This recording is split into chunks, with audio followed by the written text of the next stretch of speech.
Bonjour tout le monde, Bonjour moi-même. et bienvenue dans ce nouvel opus du journal de News. Je suis Nathalie Dattila. Et je suis Didier Biscuit. Au sommaire de cet épisode, l'évolution du droit des femmes et l'animation remplacée par l'IA. Cette vidéo a été chapitrée pour votre confort d'écoute. Bon visionnage. Parfois, la réalité nous rattrape et nous demande des légers changements de programme. Cette semaine, et notamment ce vendredi passé, c'est la journée des droits des femmes. C'est pas la journée des femmes tout court ? Je le pensais quand j'étais petite, mais non, c'est bien les droits. D'ailleurs, sachant que tu es née femme, pourquoi tu demandes à quelqu'un né homme de parler de ce sujet ? Ce serait pas mieux de laisser parler quelqu'un concerné ? J'ai déjà dit que tu connaissais mieux que moi. Et en plus, comme disait Simone de Beauvoir, dans son livre Le deuxième sexe en 1949, on ne naît pas femme, on le devient. Un livre qui a d'ailleurs mis en place les bases du féminisme et que je n'ai même pas encore lu. Mais j'aurais vu tu viens de m'outer comme ça sans prévenir devant tout le monde. Soyons honnêtes, c'est toi qui écris des parties de script, des dialogues y compris. Et tu es l'œuf le plus fin que je n'ai jamais vu. Tu es plus craqué, tu es cassé en deux. On pourrait dire que c'est un coming out que tu n'aurais jamais eu le courage de le faire. J'imagine que t'as raison sur ce point. Bon, ceci étant dit, on va faire des petits sauts niveau lycée dans l'histoire du féminisme et on finira sur les actualités. Cet épisode s'inscrit donc partiellement dans la saga CNews, si on peut l'appeler comme ça. Tu vas réussir à les inclure là-dedans ? C'est pas bien compliqué, ils ont plein d'affaires dans ce genre. Je pourrais même en faire une chanson. Et quel type de chanson ? Eh ben, faudrait rester jusqu'à la fin de cette partie pour le savoir, pardi. Sur ce, donc, notre histoire du féminisme. Il faut tout d'abord savoir que les hiérarchies et la place des femmes n'est pas fondée ni naturelle nulle part. Si on peut même penser qu'il y a une nature, quelle que soit, humaine, animale ou à n'importe quelle autre échelle dans le vivant. Il faut savoir que tout dans l'environnement est interaction entre les différentes espèces, résultat du hasard au long terme et adaptation à d'autres. Les reines chez les insectes tels que les abeilles ou les fourmis ne sont rien d'autre que des reproductrices sexuées. Cette dénomination est donc un abus de langage car elle n'est pas systématiquement nécessaire à la colonie, les ouvrières pouvant elles-mêmes pondre des abeilles mâles, semblant basée sur une vision anthropocentrée qui décalque ici nos sociétés sur des populations animales. Ces comparaisons sont ici basées sur le fait que la reine est protégée par le reste de la ruche, mais ces relations sont ici bien plus horizontales, et, dans la plupart des espèces, la coopération est reine. Une constante semble cependant systématiquement se représenter, les mâles sont souvent des andouilles. Pour revenir au point précédent, on peut parler de la totalité des modes de symbiose, du mutualisme, bénéfique pour les deux espèces, comme pour former le lichen, avec les champignons et les algues unicellulaires entortillées, au parasitisme, certes négatif pour l'hôte, mais nécessaire pour le symbiote, tel que la plupart des virus, certaines espèces de bactéries, en passant par le commensalisme, qui est neutre pour l'hôte et positif pour le commensal. Si vous le voulez, d'ailleurs, je pourrais vous faire un vidéo essai rien que sur ce sujet. Oui, faudrait revenir au sujet. Et en passant, les espèces voyagent, les mélanges de populations sont les seuls moyens de ne pas s'éteindre par inégalité face à un environnement toujours changeant. La plupart des individus des espèces collaborent pour mieux fonctionner et la sélection naturelle n'est pas une mesure ultime. Une espèce ne devient généralement pas meilleure avec le temps et les mutations sont loin de toujours être positives. Il faut se rappeler qu'on est un tas de cellules et que si on gagne quelque chose d'une part, on en perd toujours d'une autre part. Et la sélection naturelle n'est donc pas une concurrence, la loi du plus fort, c'est une loterie du vivant en continu. Faudrait vraiment revenir au sujet là. Ouais, bon, d'accord. Pour ces analyses, on se basera essentiellement sur les analyses que nous citerons en source, notamment celle de Manon Bril de la chaîne C'est une autre histoire. Il faut savoir que les différences de traitement entre hommes et femmes sont, dans notre monde, causées par la culture. Surprise, surprise donc, ça prend déjà tout ce temps de comprendre que rien de tous ces rapports n'est naturel. Tout va bien tant que tu repars pas dans tes gros paragraphes explicatifs par pitié. Ça commence à faire beaucoup. Et je pense pas que ce soit le cas de tout notre public, mais certains et certaines partent de loin. J'étais aussi comme eux à l'époque, donc en tant que bon scientifique, c'est de mon devoir que de présenter sous un angle plus simple à comprendre et plus synthétique les informations qui me sont données au plus grand nombre. Si on ne cherche pas forcément ce qui peut parfois se comprendre, on peut parfois passer à côté de plein de trucs. D'autant plus que notre société est, depuis les débuts de la sédentarisation qui ont installé les premiers rapports de force entre travailleurs et propriétaires, essentiellement patriarcale, qui nous empêche, sinon poussé à en faire autant, de réfléchir à ce genre de questions. C'est malheureusement plus confortable de rester dans le courant, en perpétuant des injustices et en restant passif, quand ces dernières suivent les codes établis. Se frotter à ce type de questions, c'est faire face à ses propres contradictions et à ses propres erreurs, ou aux erreurs de quelqu'un que l'on admirait. C'est très difficile à faire, c'est très perturbant, et ça demande parfois des changements radicaux, à contre-courant. Il ne faut pas alors forcément en vouloir aux personnes qui ont du mal avec tout ça dans la limite du possible. Pas excuser, mais tenter de comprendre leurs réactions pour les accompagner dans cette épreuve. Y aller trop fort pourrait, comme dit dans un épisode précédent, causer de la réactance, recoucou donc à signe social. En revenant sur notre sujet, on observe selon les cultures des hiérarchies différentes, soit matriarcales, soit patriarcales, lors de la sédentarisation de l'épipaléolithique, il y a environ 10 puissance 5 années, en gros 100 000 ans. On peut donc, en estimant que l'être humain existe depuis 3,3 à 7 millions d'années, nous pouvons estimer également que ce que nous avons vécu depuis la sédentarisation, et donc que ces rapports de force ne représentent qu'un 30e à un 70e de l'existence de ce que l'on peut considérer comme humain. C'est donc plus ou moins 20 minutes sur l'horloge de l'humanité pour un jour, et ce modèle, comme bien d'autres, est totalement proie à éventuellement changer. On est encore dans la préhistoire? Tu es sûr qu'on finira cet épisode un jour? Mais oui, ça devrait passer facilement, je pense. Et on a pas mal parlé de l'exploration des gens, mais on n'a pas encore commencé à parler du féminisme. Ça a commencé où? L'exploitation. Bonne question, j'imagine que l'on peut commencer au XVIIIe siècle, le siècle des Lumières, avec Catherine II qui n'a pas fait grand-chose de féministe en Russie, mais qui a promu l'éducation, les valeurs d'ordre public et qui a tourné son dos dès que la situation est devenue trop révolutionnaire à son goût. On commence bien en parlant de quelqu'un qui n'a même pas été féministe. Écoute, faut bien commencer avec quelque chose et c'est toi qui me l'as mis en tête, je te rappelle. Pas faux, c'est qui les prochains dans la liste?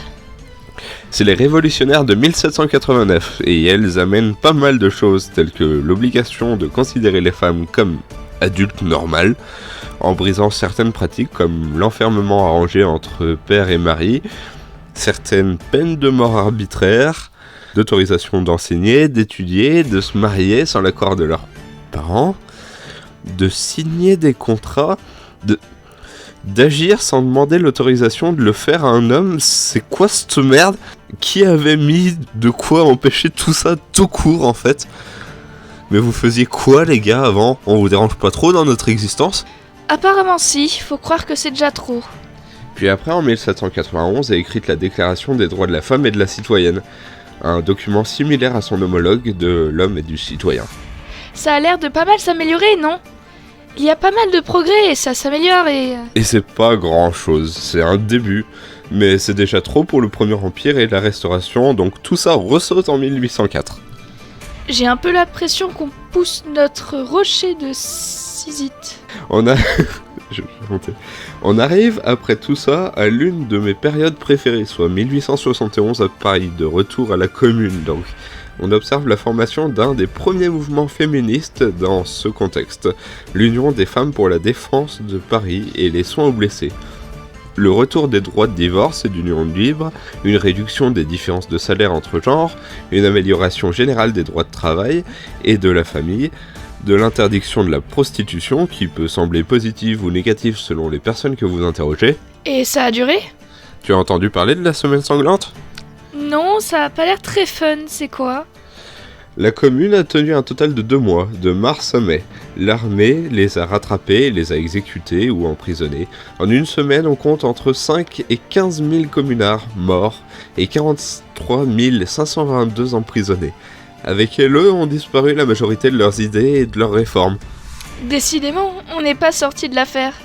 Ensuite, notre voisin espagnol a fait à son tour une expérience. Je le sens déjà mal.